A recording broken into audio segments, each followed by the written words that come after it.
We told you yesterday about a rather strange find at a Rockville church. A man's ashes. The pastor of that church was holding on to the ashes, hoping to find the man's family. Well, it didn't take long, and they reached out to our own Nikki Burdine, and she's here with us now with that story.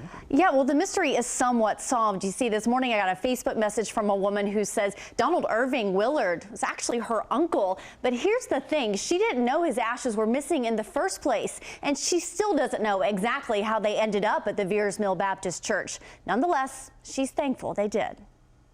Angela Neeram says she woke up to a Facebook message this morning from a stranger. She said, this is going to seem weird. And she was right. The person who didn't know Angela saw our story about Donald Willard's ashes being left at a church.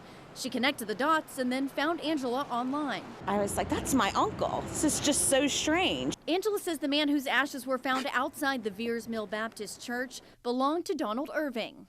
My uncle was a pretty special guy. Donald was a Vietnam veteran, a steam fitter, and a Maryland native. I called him Uncle Don, or Donald, and Donnie if we wanted to be funny.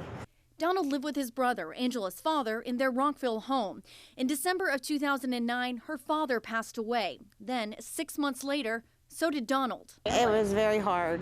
Angela paid for her uncle's cremation, and another family member took the remains. But that's where the confusion sets in. How Donald ended up at the Veers Mill Baptist Church is still a mystery. What Angela does know is that she's thankful it was Pastor Wilson who found him.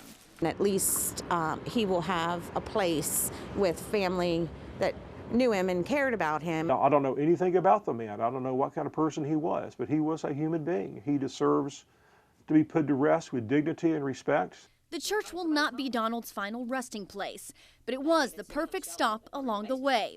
He was a human being, I mean, you know, and he had purpose in life and he had purpose to his family. Angela says she plans to meet the pastor sometime soon to pick up the remains, and she's going to keep them on her mantle right next to the urn containing her father's ashes. Back to you.